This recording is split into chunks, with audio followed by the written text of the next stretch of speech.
الرحمن علم القرآن خلق الإنسان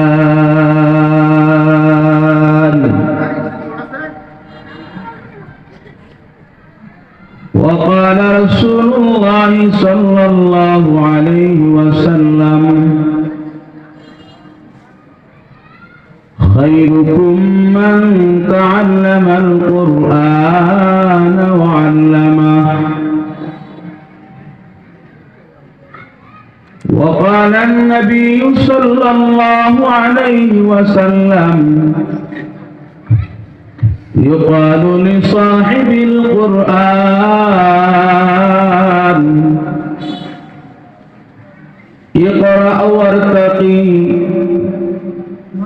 اقرأ وارتقي ورتل كما كنت ترتل في الدنيا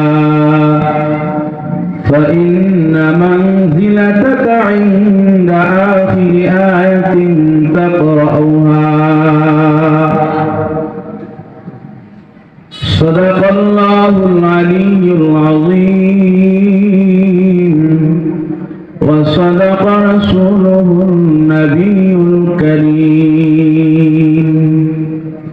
ونحن على ذلك لمن الشاهدين والشاكرين والحمد لله رب العالمين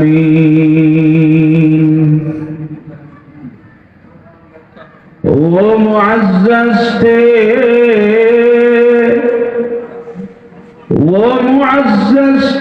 आमिले कुरआन होकर हम ज़लील ख़ार हुए तारिके कुरआन होकर हम ज़लील ख़ार हुए तारिके कुरआन होकर बलग़ العلا بكماله كشف الدجى بجماله حسنت جميع خصاله صلوا عليه وآله সকলে মুহাব্বতের সাথে একটু জিকির করেন লা ইলাহা ইল্লাল্লাহ সবাই পড়ি লা ইলাহা ইল্লাল্লাহ লা ইলাহা ইল্লাল্লাহ সবাই পড়ি লা ইলাহা ইল্লাল্লাহ লা ইলাহা ইল্লাল্লাহ لا إله إلا الله لا إله إلا الله لا إله إلا الله لا إله إلا الله محمد رسول الله صلى الله عليه وسلم الحمد لله ভরভরা টাঙ্গরা জালালউদ্দিন আকন্দ মাস্টার বাড়ি মরহুমা শামসুন নাহার আদর্শ মহিলা মাদ্রাসার উদ্যোগে আয়োজিত পঞ্চম বার্ষিক ইসলামী মহাসম্মেলনের সম্মানিত সভাপতি সহসভাপতি হযরত উলামায়ে কেরাম আমার সামনে উপবিষ্ট আমার পিতৃতুল্য শ্রদ্ধেয় মুরব্বিয়ানে আযম এবং যুবক ভাইরা পর্দার আড়ালে অবস্থানরত অত্যন্ত শ্রদ্ধেয় মা ও বোনেরা আসুন আল্লাহ পাকের দরবারে শুকরিয়া আদায় করি যে মহান রব্বুল আলামিন আল্লাহ জাল্লা জালালুহু আম্মা নাওয়ালুহু দয়া করে মায়া করে মেহেরবানি করে আমাদেরকে জান্নাতি রহমতি বরকতি শান্তির জায়গা জান্নাতের বাগানে আমাদেরকে উপস্থিত হয়ে দ্বীনি কথা বলা এবং শোনার তৌফিক দিয়েছেন, সেই মহান মালিকের দরবারে অন্তর থেকে শুকরিয়া আদায় করি, বলি আলহামদুলিল্লাহ। আলহামদুলিল্লাহ।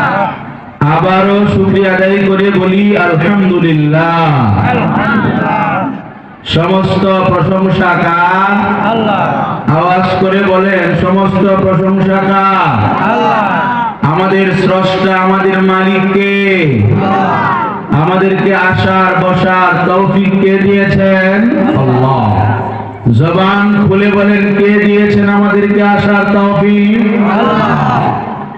আমরা নিজেরা শুধুই চেষ্টার মাধ্যমে এখানে পৌঁছতে পারি নাই, শুধুই নিজের পা দিয়ে হেঁটে হেঁটে আসতে পারি নাই। আমার হাঁটা এবং আমার চলার মধ্যে আল্লাহ পাকের এক কুদরত, এক শক্তি দেওয়া আছে, যেই শক্তির নাম তৌফিক।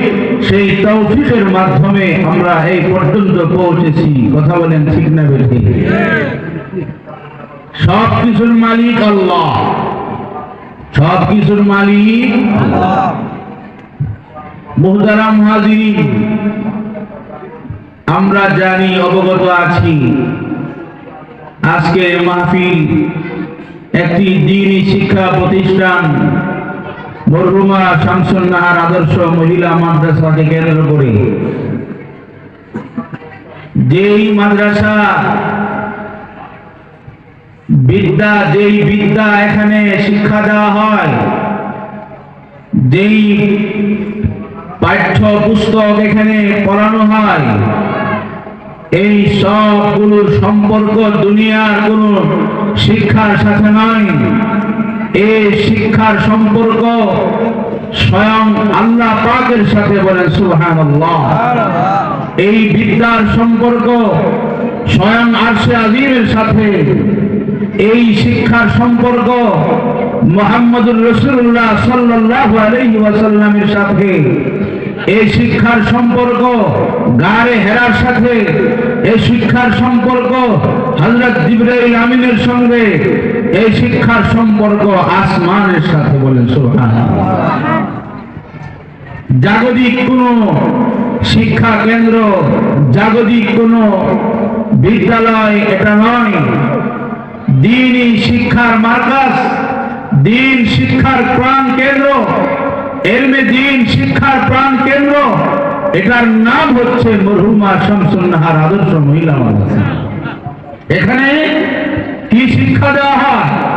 দ্বীন শিক্ষা দেওয়া হয়, কোরআন শিক্ষা দেওয়া হয়, নবীজির হাদিস শিক্ষা দেওয়া হয়। ওই শিক্ষায় শিক্ষা দেওয়া হয় যে শিক্ষা আল্লাহ পাক আল্লাহর নবীকে হযরত জিবরাইল আমিনের মাধ্যমে 23 বছরে যেই গ্রন্থ আল্লাহর নবীকে আল্লাহ পাক শিখিয়েছিলেন, সেই গ্রন্থ এই মাদ্রাসায় শিক্ষা দেওয়া হয়। দুনিয়ার কোন মানুষের বানানো শিক্ষা নয়। এই জন্য আমি কোরআনী শিক্ষার ব্যাপারে আমি সংক্ষিপ্ত আকারে কিছু কথা বলার চেষ্টা করব। আমার তৌফিক ইল্লা বিল্লাহ। কোরআন শিক্ষা আসলে কি? কোরআনী শিক্ষা আসলে এটা কি? কোরআনী শিক্ষা আসলে আসমানি শিক্ষা,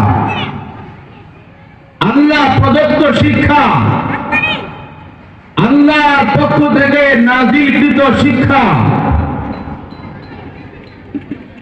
আসমানি শিক্ষা। এটা হচ্ছে কোরআনী শিক্ষা, বলেন সুবহানাল্লাহ। এই কোরআনী শিক্ষা, এর দাম কত, এর মূল্য কত? যারা কোরআনী শিক্ষা অর্জন করে তাদেরই বা দাম কত? যেই জায়গায় এই কোরআনী শিক্ষা দেওয়া হয় ওই জায়গার দাম কত?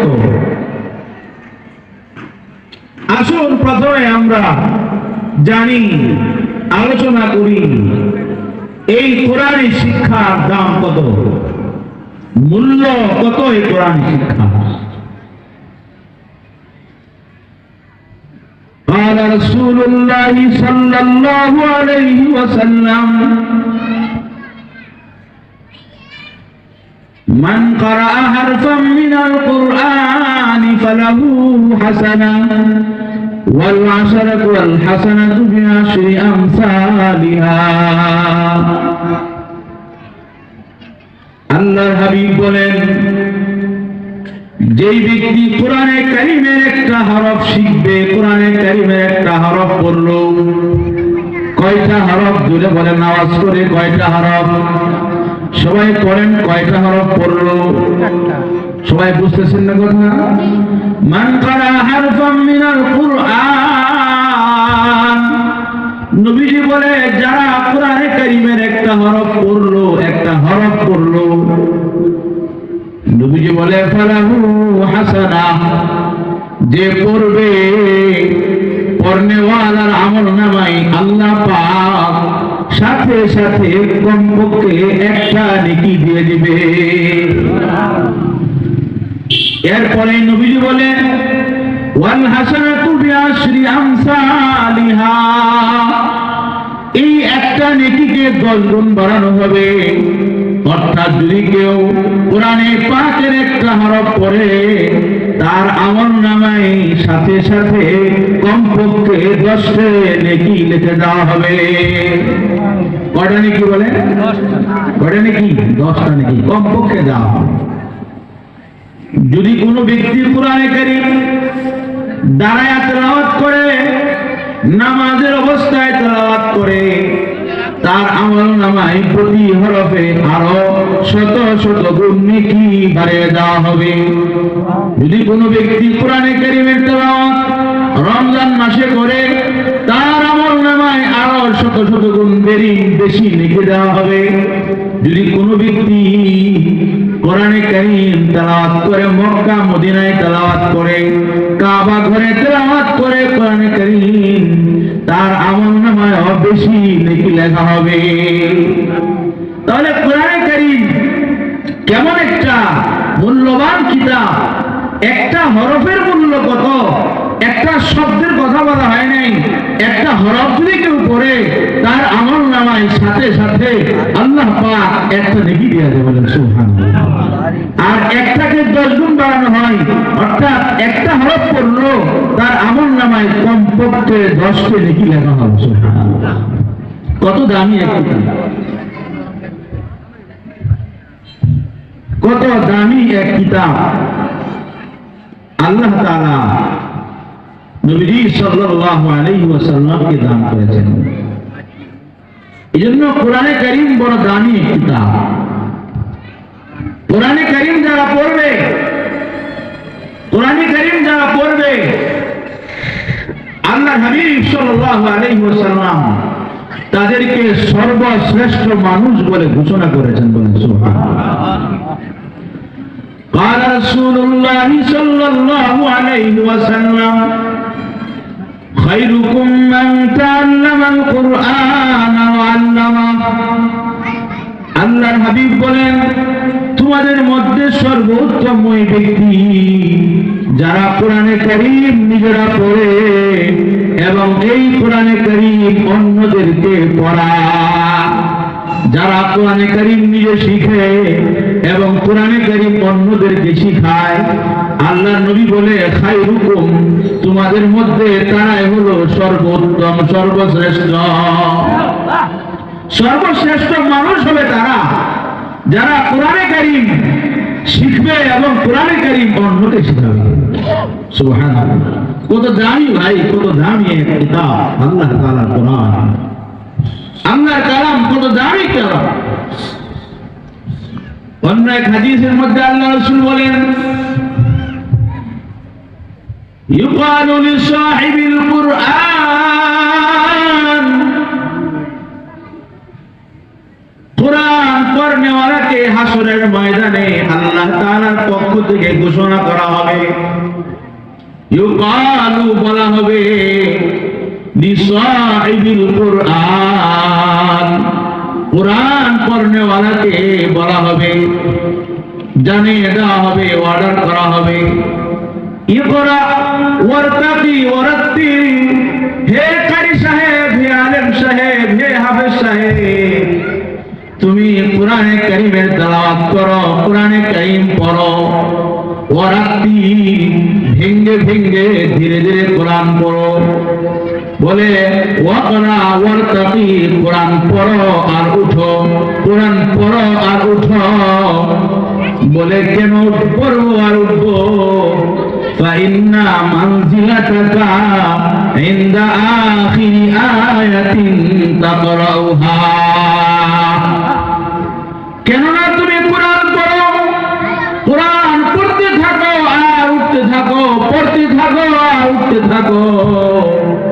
যেখানে গিয়া তোমার কোরআনে কারীমের তেলাওয়াত শেষ হয়ে যাবে, যেখানে গিয়া তোমার কোরআনের আয়াত শেষ হয়ে যাবে, ওই জায়গা হলো তোমার ঠিকানা। বলেন সুবহানাল্লাহ। এত দাম, এত দাম আল্লাহ পাকের পক্ষ থেকে। কোরআন পড়লে এত মূল্যবান জায়গা, এত দামি জায়গা,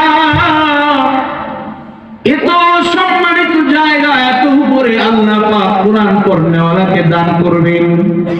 এটা কোনো ব্যক্তির বংশের কারণে না, এটা বাবার পরিচয় না, এটা জায়গার পরিচয় না, এইটা চেহারার পরিচয় না, এটা কোন বংশের পরিচয় না। এই দাম আর এই মূল্য আল্লাহ পাক কোরআন পড়নেওয়ালাকে দিবে কোরআনের খাতিরে। কিসের খাতিরে বলেন? কিসের খাতিরে দিবে? কোরআনের খাতিরে, কোরআনের ইজ্জতে। এই জন্যই কোরআন পড়তে শিখতে আমরা চেষ্টা করবো তো ইনশাআল্লাহ। বলেন সবাই, বলেন চেষ্টা করবো তো ইনশাআল্লাহ। সবাই চেষ্টা করবেন তো? এই কোরআন এত দামি কিতাবকে যদি শিখে মরতে না পারেন, এই কোরআন যদি ঘর ওয়ালাদেরকে পড়াইতে না পারেন, এই কোরআন সন্তানকে যদি পড়াতে না পারেন, এই কোরআন যদি আপনার মেয়েকে পড়াতে না পারেন, এই কোরআন যদি আপনার ছেলেকে পড়াতে না পারেন, তাহলে আপনার জীবনে সব হয়ে যাবে। আপনার জীবনে বাড়ি হয়ে যাবে, গাড়ি হয়ে যাবে, সম্পদ হয়ে যাবে, জমি হয়ে যাবে, টাকা হয়ে যাবে, সব হয়ে যাবে, সম্মান হয়ে যাবে, কিন্তু আপনি আল্লাহর কাছে সম্মানী মানুষ হিসাবে আখ্যায়িত হতে পারবেন না। আপনি আপনার সম্মান আল্লাহর কাছে। অন্য এক হাদিসের মধ্যে আল্লাহ রাসূল বলেন, মান ক্বারাআল কুরআন ওয়া আমিলা বিমা ফীহি উলবিসা আবাহু তাজাই ইয়াওমাল কিয়ামাহ যাওহু আহসানু মিন যাওইশ শামসি ইন কানাত ফী বুয়ুতিদ দুনিয়া ফামা যান্নুকুম বিল্লাযী আমিলা। আল্লাহর নবী বলেন, যারা কোরআন দুনিয়ার মধ্যে পড়বে এবং কোরআন পড়ে চলবে না, কোরআন শুধু পড়ার দ্বারাই হবে না, কোরআন অনুযায়ী যারা মৃত্যু পর্যন্ত আমল করবে, আমল করবে, আল্লাহ পাক কোরআন পড়নেওয়ালাদের সম্মানিত করবে। তাই না যে বাবা এবং মা কোরআনে কারীম পড়াইলো সন্তানদেরকে কষ্ট করে, মেহনত করে, টাকা দিয়া, পয়সা দিয়া, খাবার দিয়া, বেতন দিয়া, যে মা বাবা সন্তানকে কোরআন পড়াইলো, হাফেজ বানাইলো, আলেম বানাইলো, আল্লাহ পাক হাসরের ময়দানে, কাল কিয়ামতের ময়দানে ওই হাফেজ সাহেবের, ওই আলেম সাহেবের আব্বা এবং আম্মার মাথায় নূরের মুকুট পরায় দিবে। শুধু নূরের মুকুট পরাবে যায় না, এমন এক নূরের মুকুট যেই মুকুটের কোনো দৃষ্টান্ত হয় না, যেই মুকুটের নূরে তামাম দুনিয়া আলোকিত হয়ে যাবে। শুধু তাই না, বলে সূর্যের আলো যদি ঘরের মধ্যে আসে, তাহলে সূর্যটা কত দূর থেকে আলো দেয়? সূর্যটা একসঙ্গে সারা দুনিয়ায় আলো দিতেছে, এরপরেও সূর্যের আলোর সামনে সব অন্ধকার চলে যায়। কথা বলেন, যায় কি যায় না? এই সূর্য যদি আমার ঘরের মধ্যে চলে আসে, চতুর্দিকে বেড়া দেওয়ার কোনো দরজা নাই, জানালা নাই, সব দিকে বন্ধ আছে, মধ্যে আলো দিতেছে, এই অবস্থার মধ্যে সূর্যের আলো ঘরের মধ্যে যেমন আলোকিত হবে, বলে হাফেজ কোরআন আলেম কোরআনের আব্বা এবং আম্মার মাথায় যে নূরের মুকুট পরানো হবে, ওই নূরের মুকুট ঘরে আসা সূর্যের চেয়েও আরো অধিক আলো দান করবে। এই জন্য এমন সন্তানের পিতা এবং মাতা আমার এবং আপনার হওয়া দরকার। যদি হইতে পারি তাহলে আমি ভাগ্যবান পিতা, যদি হইতে পারি ভাগ্যবান মাতা, যদি হইতে পারি ভাগ্যবান দাদা, যদি হইতে পারি ভাগ্যবান নানা, যদি হইতে পারি ভাগ্যবান মানুষ আমি হয়ে যাব। আর যদি তা না হইতে পারি, চেষ্টাও করলাম না, ফিকিরও করলাম না, মেহনতও করলাম না, কোথাও কোনোদিন দৌড় পারলাম না, ঘোরাঘুরি করলাম না, এমনিতেই চলে গেলাম, সন্তানকে সন্তানের ভাই ছেড়ে দিলাম, আমি আমার ভাই করলাম, বলে আমি বড় দুর্ভাগা, বরং হতভাগা, বড় কপাল পুরা আমি পিতা হয়ে যাব। এই জন্য সবাই আমরা চেষ্টা করবো ইনশাআল্লাহ, করবো তো ইনশাআল্লাহ, এবং আমরা কোরআন অনুযায়ী আমল করা, নিজে কোরআন অনুযায়ী চলার চেষ্টা করব। আল্লাহ রাব্বুল আলামিন আমাদের সবাইকে সহিভাবে আমল করার তৌফিক দান করেন। সবাই বলি আমিন।